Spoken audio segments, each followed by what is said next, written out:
Back to my channel. Friends, ನಾನಿವತ್ತೊಂದು simple ಆಗಿ ಹಾಗೆಯೇ ಟೇಸ್ಟಿಯಾಗಿ ಮಾಡ್ಕೊಳ್ಬಹುದಾದಂತಹ ಗೀ ರೈಸ್ ಕುರ್ಮಾ ರೆಸಿಪಿಯನ್ನು ಮಾಡಿ ತೋರಿಸ್ತಾ ಇದ್ದೀನಿ. ಅದನ್ನು ಯಾವ ರೀತಿಯಾಗಿ ಮಾಡೋದು ಅಂತ ನೋಡೋಣ ಬನ್ನಿ. ಫ್ರೆಂಡ್ಸ್, ನಾನಿಲ್ಲಿ ಮೊದಲಿಗೆ ಕುರ್ಮಾ ಮಾಡ್ಕೊಳ್ಳೋದಕ್ಕೆ ಒಂದು ಕುಕ್ಕರ್ಗೆ 1 ಕಪ್ ಆಗುವಷ್ಟು ಕ್ಯಾರೆಟ್, 1 ಕಪ್ ಆಗುವಷ್ಟು ಬೀನ್ಸ್, ಹಾಗೆ 2 ಲೋಟ ನೀರು ಸೇರಿಸ್ಬಿಟ್ಟು 2 ವಿಷಲ್ ಕೂಗಿಸ್ಕೋತೀನಿ. ನಾನಿಲ್ಲಿ ಗ್ರೀನ್ ಪೀಸ್ ಆ್ಯಡ್ ಮಾಡಿಲ್ಲ, ನೀವು ಗ್ರೀನ್ ಪೀಸ್ ಬೇಕಿದ್ರೆ ಆ್ಯಡ್ ಮಾಡ್ಕೊಳ್ಳಿ. ನೋಡಿ, ನಮ್ಮ ಅಮ್ಮನ ಮನೆ ಸುತ್ತಲೂ ಯಾವ ರೀತಿಯಾಗಿ ಕಾಣ್ತಾ ಇದೆ ಅಂತ. ಫುಲ್ ಗ್ರೀನರಿ, ತುಂಬಾ ಖುಷಿ ಆಗುತ್ತೆ ಒಂದು ರೀತಿಲಿ ನೋಡೋಕ್ಕೂ. ಆ್ಯಕ್ಚುಲಿ ನಾನು ಇದನ್ನು ಈವ್ನಿಂಗ್ ಟೈಮ್ ಶೂಟ್ ಮಾಡಿರುವಂಥದ್ದು.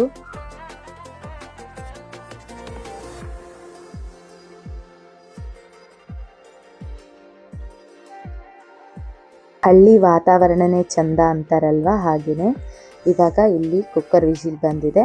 ಗ್ಯಾಸ್ ಆಫ್ ಮಾಡ್ಕೋತೀನಿ. ಈಗ ಮಸಾಲೆ ಮಾಡ್ಕೊಳ್ಳೋದಕ್ಕೆ ಒಂದು ಮಿಕ್ಸಿ ಜಾರ್ಗೆ 4 ಹಸಿಮೆಣಸಿನಕಾಯಿ, ಹಾಗೆ ಒಂದು 10 ನೆನೆಸಿಟ್ಕೊಂಡಿರುವಂತಹ ಗೋಡಂಬಿ, ನೆನೆಸಿಟ್ಕೊಂಡಿರುವಂತಹ 5 ಏಲಕ್ಕಿ, ಒಂದು 5 ಕಾಳು ಮೆಣಸು, ಒಂದು 1/2 ಸ್ಪೂನಷ್ಟು ಗಸಗಸೆ, ಒಂದು ಸ್ವಲ್ಪ ಕೊತ್ತಂಬರಿ ಸೊಪ್ಪು, ಹಾಗೆ ಒಂದು ಸ್ವಲ್ಪ ನೀರು ಸೇರಿಸ್ಬಿಟ್ಟು ಸ್ಮೂತಾಗಿ ಪೇಸ್ಟ್ ಮಾಡ್ಕೋಬೇಕು.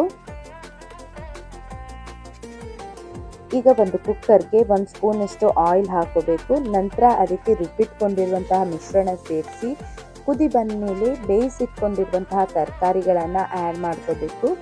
ಕನ್ಸಿಸ್ಟೆನ್ಸಿ ನೋಡಿಕೊಂಡು ವಾಟರ್ ಆ್ಯಡ್ ಮಾಡ್ಕೊಳ್ಳಿ. ನಾನಿಲ್ಲಿ ತರಕಾರಿ ಬೇಯಿಸ್ಕೊಳ್ಳೋಕೆ ಇಟ್ಕೊಂಡಿದ್ನಲ್ವ, ಅದೇ ನೀರನ್ನು ಆ್ಯಡ್ ಮಾಡ್ಕೊಂಡಿದ್ದೀನಿ. ಹಾಗೆ ಕುದಿ ಬರ್ತಾ ಇದ್ದಾಗೆ 1 ಸ್ಪೂನಷ್ಟು ಉಪ್ಪು, ಗರಂ ಮಸಾಲ ಒಂದು 1/2 ಸ್ಪೂನಷ್ಟು ಆ್ಯಡ್ ಮಾಡ್ಕೋಬೇಕು. ನಂತರ ಪುನಃ ಒಂದು ಕುದಿ ಬರೆಸ್ಬಿಟ್ಟು ಒಂದು ಬೌಲ್ಗೆ ಟ್ರಾನ್ಸ್ಫರ್ ಮಾಡ್ಕೋಬೇಕು. ನೋಡಿ ಎಷ್ಟು ಚೆನ್ನಾಗಿ ಬಂದಿದೆ. ನೋಡೋಕ್ಕೆ ಎಷ್ಟೇ ಸಿಂಪಲ್ ಆಗಿದ್ರೂ ಕೂಡ ತಿನ್ನೋಕ್ಕೆ ತುಂಬಾ ರುಚಿಯಾಗಿರುತ್ತೆ.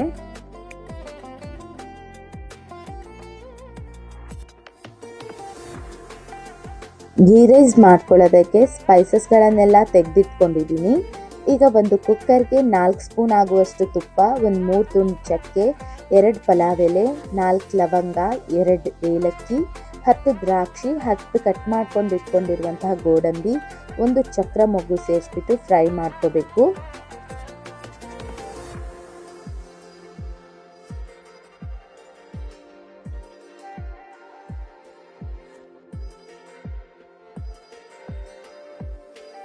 ಫ್ರೈ ಆದಮೇಲೆ 1 ಲೋಟ ಹಾಲು, ಹಾಗೆ 1 ಲೋಟ ನೀರು ಸೇರಿಸಿ ಅದಕ್ಕೆ 1 ಸ್ಪೂನ್ ಆಗುವಷ್ಟು ಉಪ್ಪು ಸೇರಿಸಿ ಅದಕ್ಕೆ ತೊಳೆದಿಟ್ಕೊಂಡಿರುವಂತಹ 1 ಕಪ್ ಅಕ್ಕಿಯನ್ನು ಆ್ಯಡ್ ಮಾಡಿಕೊಂಡು 1 ವಿಷಿಲ್ ಕೂಗಿಸ್ಕೋಬೇಕು. ಕುಕ್ಕರ್ ತಣ್ಣಗಾದ ಮೇಲೆ ಈಗ ಓಪನ್ ಮಾಡ್ಕೊಂಡಿದ್ದೀನಿ. ನೋಡಿ ಎಷ್ಟು ಚೆನ್ನಾಗಿ ಬಂದಿದೆ. ನೋಡೋಕ್ಕೆ ಎಷ್ಟೇ ಸಿಂಪಲ್ ಆಗಿ ಇದ್ರೂ ಕೂಡ ಟೇಸ್ಟ್ ಮಾತ್ರ ತುಂಬಾ ಚೆನ್ನಾಗಿರುತ್ತೆ. ನೀವು ಕೂಡ ಈ ಒಂದು ರೆಸಿಪಿನ ಒಂದು ಸರ್ತಿ ಟ್ರೈ ಮಾಡಿ ನೋಡಿ. ನಿಮಗೆ ಈ ನನ್ನ ರೆಸಿಪಿ ಇಷ್ಟ ಆಗಿದ್ರೆ ಬಂದು ಲೈಕ್ ಕೊಡಿ. ಹಾಗೆ ಯಾರೆಲ್ಲ ನನ್ನ ಚಾನಲ್ ಸಬ್ಸ್ಕ್ರೈಬ್ ಮಾಡದೆ ನೋಡ್ತಾ ಇದ್ದೀರಾ, ದಯವಿಟ್ಟು ನನ್ನ ಚಾನಲನ್ನು ಸಬ್ಸ್ಕ್ರೈಬ್ ಮಾಡಿ. ಮುಂದಿನ ವಿಡಿಯೋನಲ್ಲಿ ಸಿಗ್ತೀನಿ. ಟೇಕ್ ಕೇರ್, ಬಾಯ್.